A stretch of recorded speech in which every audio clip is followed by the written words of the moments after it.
Imagine that you went on a holiday with your family on a boat in the blue sea. Water is spread all around as far as the eye can see, and everything appears normal. But then, in a moment, everything changes. Suddenly, the seawater disappears, and you find yourself stranded on the desolate ground beneath the sea. In such a situation, many questions will come to your mind. Where did all the seawater go?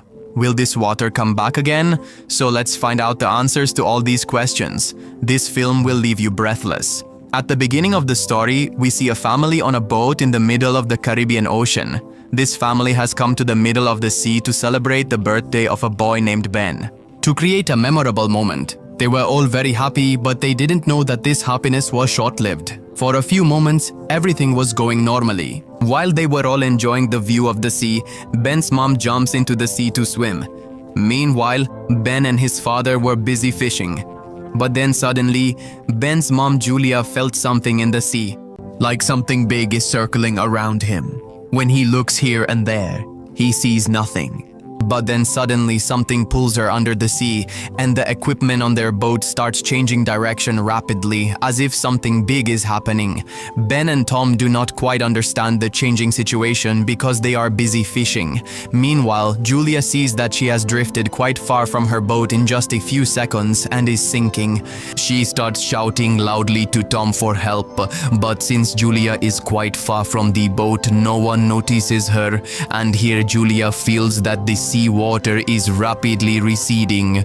Julia starts calling out to her daughter Cassie, but Cassie is enjoying the sunlight with her headphones on. Ben, Cassie, and Tom have no idea that Julia has gone swimming in the sea. Julia was slowly drifting further away from them, but then fortunately Tom hears a faint sound of Julia's voice. He sees Julia and to save her. Then he immediately jumps into the water. On the other side, Ben starts the boat's engine and takes it to them. Luckily, Tom saves Julia from drowning. When they reach near the boat, Ben and Cassie pull both of them onto the boat, and this way, Julia's life is saved. Now on the boat, Tom gets angry at his daughter Cassie. He says, "Where was your attention? I told you to keep an eye on your mom when she goes swimming in the sea." Cassie apologizes and says, "I was wearing headphones." Well, now Julia was safe. Tom says that no one will go swimming without informing anyone, and if someone does, they must inform someone first. They all agree with Tom, and now it's about to be night. So, they all start preparing to celebrate Ben's birthday. After celebrating the birthday at night, Cassie's boyfriend video calls. Cassie tells him that they are all enjoying a lot on the boat, but her boyfriend. Casey is told that all of you should quickly come to the surface. Here on TV, they are saying that something big is about to happen nearby, which will be very unusual for the whole world. Upon hearing this, she notices that a huge storm is coming behind her boyfriend in the city. She becomes a bit worried seeing this because they were not in a safe place at that time. She starts talking to him more, when suddenly their connection gets cut off. She goes and tells this to her mom and dad. After which, they start checking the safety of their boat. While checking, they notice that many whales and sharkfish are circling around their boat. Whales or sharkfish are not found in this area at all. Tom was an ocean explorer. That's why he knew that whales or sharks behave this way only before a big terrible storm arrives. They had already sensed the coming terrible storm, but before that, they had to deal with the sharks before they could do anything. At that moment, their boat gets a strong jolt and everyone becomes very anxious. Tom realizes that some large creature has collided with the lower part of the boat. To check this, Tom goes down. He goes into the water. He sees that there is a very large dent under the boat, which must have been made by a big shark. After checking this, when Tom comes back up, he has a very deep injury on his shoulder. Seeing this, Julie stitches his wounds. Here, Tom tells his family that the dent caused by the shark has damaged the engine. Now we cannot move the boat forward. They are all stuck in the middle of the ocean, and their only option left was to call someone for help.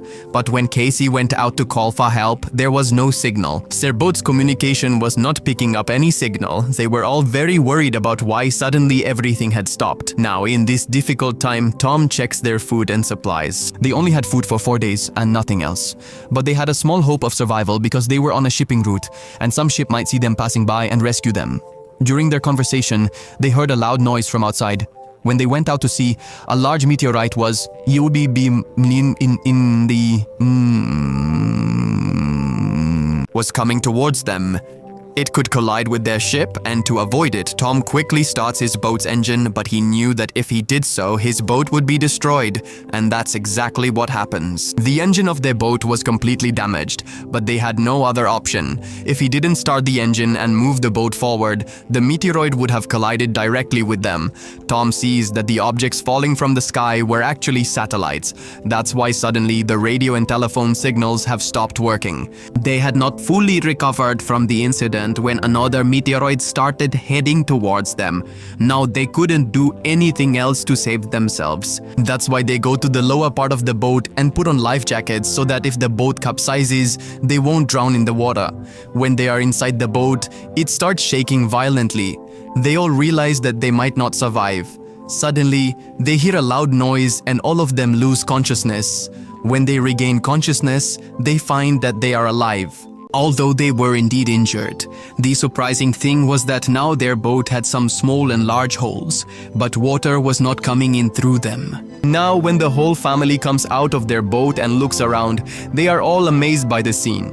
They see that not only is there no water under their boat, but there are fish lying on the ground around their boat, and their boat is in a deserted, hilly area. It's as if they have come to another world.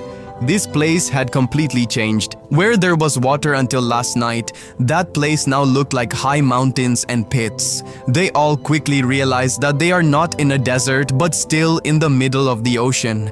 It's just that all the ocean's water has shifted to another place. Now Tom quickly takes out his compass and starts checking the direction, and he realizes that something must have gone wrong with the Earth. The Earth's poles have changed. The South Pole had come to the place of the North Pole, and the North had gone to the place of the South, and that's why where people used to live on land, the seas. All the water had gone there, and now the sea had turned into land. After discovering this, everyone was shocked. Another terrifying thing Tom told them was that all the people who were alive on the land would have been killed. This thing troubles Casey a lot. She locks herself in the cabin because she had realized that her boyfriend is no longer in this world. But there was another thing that they were about to find out shortly, and hearing it would leave them stunned. Well, now Julie starts gathering the leftover food, and Ben releases all his birthday balloons into the air so that if anyone is alive, they can come to them and they can all face this situation together. After that, Tom tries to contact someone through the radio. He hoped that there would be no response from the other side, but surprisingly, he gets a response. This response was given by a captain named Nato, who also knew the story of the sea shifting because he, like Tom's family, was in his submarine. Tom asked the captain, in this situation, what should be done? Here, the captain tells them something that makes their ground slip away. Captain Tom tells them that the Earth's pole changes will return to their place in about 1 week. That means the sea will return to its place after 1 week, and at that time, its waves will be very dangerous. So, the captain tells Tom that he will survive using the submarine. But quickly find a high place for yourself and go there, because your chances of survival will be higher there. Hearing this, Julie immediately tells her children to start packing. Tom asks the captain if there are better chances of survival inside his submarine. Could he take his family in? The captain says, "Sure, brother, I would like to do that, but I can't because one of my crew members has died inside my submarine and there is only space for 2 people. I can take 1 person, but 1 will still have to stay outside." And here Tom requests the captain, "Please somehow take in both my children. In return, I will give you all the food we have left." After which the captain agrees to his request. And Captain Tom manually explains his location on the map. After that, Tom estimates the location of the submarine and tells his wife that we will reach there in just 2 days. This means we can safely get our children there before the seawater returns, and in this way, we can save the lives of both our children. The next morning, the whole family was ready for their journey. Then Tom sees a strange man coming towards them with his dog from a distance. Tom sees that the man is injured, so Tom wanted to help him. He takes a water bottle and goes to him. After drinking Tom's water, instead of thanking him, this man attacks him, and Julie, standing at a distance, also sees this. The man then attacks Tom with a knife he had and takes his life. After that, the man moves towards Julie. Now, she couldn't save her husband. But she quickly goes inside the boat and locks her 2 children in the cabin. After that, she gives Casey a flare gun and says to use it when we are in a very difficult situation. They were just talking about this when that man also reached their boat. Julie goes inside the bathroom to avoid him. Now, the killer starts searching their boat, and as soon as he finds food, he starts eating. He pounces on the food as if he hasn't eaten for many days. After eating, when he starts looking for Julie, he then goes straight to the cabin. But upon reaching there, he realizes that where the sound was coming from, there is no one. Actually, Julie had escaped through a hole in the boat, but the man's dog sees Julie and starts barking at her. Now, out of necessity, Julie has to silence the dog by killing it and hides under the boat herself. Although she doesn't get caught by the killer, when he looks out and sees his dog dead, he realizes that Julie is outside the boat. As soon as he gets off the boat to catch her, Julie goes back on the boat and makes her way inside again through a broken window. But after a short while, Julie is caught by that man. He grabs her by the hair and starts hitting her. He strangles Julie's neck. It feels like water. Now she somehow starts fighting that killer to save herself.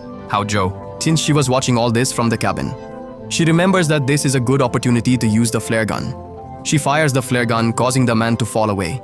But not much happens to him. They just get a chance to escape and the boat catches fire. Now Julie quickly gets out of the boat to save her 2 children. As she exits the boat, the killer attacks Julie once again, but this time Julie kicks him back. After getting outside, Cassie and Ben start crying upon seeing their father's dead body. They had not expected any of this at all. Ben blames himself for his father's death. He says that if he hadn't released the balloon, the man wouldn't have come here. Now Julie is also crying, holding her husband when she sees the killer coming out of their burning boat, and it wasn't safe for them to stay there. So she takes her 2 children and runs away. Shortly after, their burning boat explodes. Running and running, these people were quite exhausted. So they stopped to rest behind a hill because they felt that maybe the killer had stopped following them here. Ben was crying here too. Casey encourages him and gives him clean water to drink. But Ben even refuses to drink the water. Julie explains to her son that it is not his fault. So you released balloons into the air for help. Just then, Julie saw that the killer was still coming after them. Now all 3 quickly start running to escape the killer. Running and running, these people were very tired, but whenever they looked back, the killer was still coming after them. Now they do not stop. They keep running continuously and reach a place where there was poisonous water. Anything could happen to them while leaving from here, but Julie orders her children to piss through here. After passing through the toxic acid, their condition had worsened, and Julie realized that Ben was dehydrated. They had a few last drops of water which they gave to Ben, but such a small amount of water did not quench his thirst. Now here, their courage had faltered. She says, "The direction we are heading, there might or might not be a submarine there." But Julie scolds him to be quiet and do exactly as she says. "We will move forward, and I know I will save you." At Julie's urging, they start moving again, and as they proceed, they see a plane that must have crashed into the sea years ago. These people hide inside the plane, and Julie looks at her family photo one last time, which they took last night. Seeing that photo, everyone remembers Tom. The 3 of them couldn't believe how much had changed in just one day. It was quite late at night, and they were also tired. Casey and Ben had fallen asleep when Casey's eyes opened to the sound of someone. She comes outside to see that the same killer is following them. Now the 3 of them had to escape from this killer at any cost. So Casey pretends to be asleep sitting in the same place. The killer thinks she is sleeping, and as soon as he comes to attack, Julie seizes the opportunity and strikes from behind. This time Julie was very angry. She attacks him so much that she takes his life. Finally, their danger passes, and Julie sleeps peacefully. In the morning when they wake up, they see the killer's body is in very bad condition. Some creature had hollowed it out from the inside, which made them realize that there is a dangerous creature nearby. Now they had to quickly reach where the captain's submarine was. Julie was looking at her map. On the other side, Ben was wandering in search of water. He sees water ahead and starts drinking without thinking. Julie had warned him because the pond was poisonous, but Ben was so thirsty that he didn't listen to Julie. Julie sees him and runs to stop him from drinking the water. But by then, he had already drunk quite a bit of water. A little while later, Ben became sick and was unable to walk, so Julie and Casey built a shelter there and rest for a while. Just then, Julie hears strange noises. When she goes outside to look, she discovers that a lot of crabs are coming towards them. To escape them, they start running. A little further ahead, they see a very large ship at some distance. This was a cargo ship with many containers inside. Many people had taken refuge in these containers. As soon as they saw the three of them, they all went and hid in the containers. In fact, they were not running from the three of them, but crabs were coming after them. The three of them go near the container and start pleading and request to open the door, but they do not open the door for them. On the other side, a very large army of crabs was behind them. That's why now they have to do something themselves. They didn't have any other option. So Julian and his two children decide to climb on top of the container. Julian first helps her two children climb onto the container. As Julian climbs up, a crab comes and bites her on the leg. But somehow, she manages to free her foot and climbs up. Now Julian ties her wound with her scarf, after which she faints. Casey and Ben see that the crabs have cut into the container and attacked the people inside. Now they try to kill the crabs with the weapons they have, but the number of crabs was too high. They cannot withstand them, and the crabs kill everyone inside the container. The next morning, Julian regained consciousness. She saw that her two children were not there. She was terribly scared that something might have happened to them, but then, from a distance, she saw Casey and Ben coming, who had actually gone in search of food, drink, and weapons. Anyway, now those crabs were not here either. Now Julian tends to her crab claw wound while Ben collects the weapons of the dead people inside the container, so they can use it for their own safety, and they also find a little bit of food there. Anyway, after this, Julian contacts the captain. He tells her that the same creatures attacked him too, and now he is very badly injured. He cannot help her, and he also informs Julian that the seawater is going to return to its place very soon. That's why these sea creatures have come back here. Julian starts crying because these people didn't even know which direction to go to reach the submarine, as their map had fallen somewhere during the night's rush. That's why the captain, for their ease, his flare, he fires into the air with a gun, and Ben sees him, but that place was very far from them. They start moving quickly towards the submarine, but reaching there seems impossible because they have to pass through a rocky path to get there. While passing through there, they might have to face those crabs again, which could be life-threatening. Now Casey also starts feeling sorry for her mother, wondering what will happen to her. The captain will take me and my brother into the submarine, but what about Julian? Because the water is about to come in a short while. Julian tells Casey that you don't need to think about all this. When we reach the submarine, we will decide what to do, and says, let's move forward. As they move forward from there, their luck betrays them once again. A landslide starts happening there, where Julian, who was at the back, a big rock fell in front of her and she gets stuck there. Now Casey didn't want to move forward without her mother, but she makes her promise that she will save herself and her brother at all costs. So Casey starts moving forward with her brother. It seems, when they reach the submarine, they don't find anyone there. Both of them start banging on the submarine's door loudly, but then the captain comes from behind, who was badly injured. The captain said, "Look, the submarine can hold 3 people and my chances of survival are very low." That's why even if I sit in the submarine and reach the surface avoiding the water, I still won't survive. Hearing this, Casey quickly turned back and started heading towards Julian. There again, those crabs. A flood starts to come. Julian begins shooting them with her gun, but soon her bullets run out. Before any creature can attack her, Casey reaches out to her from above, and with her help, Julie manages to get out of there. They quickly run to the submarine. Without wasting much time, they get inside the submarine, and those terrifying crabs follow them.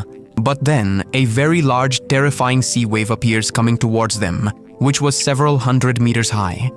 It looked very dangerous. It crashes into their submarine with great force, causing them to lose consciousness. When Julie regained consciousness, surprisingly, their submarine was not in the water. Instead, the large wave had carried their submarine to a city that was completely destroyed. It was clear from the side that humans had been wiped out from the land, and with this scene, the film ends. If you liked the video, please subscribe to our channel and like the video. We in the next video.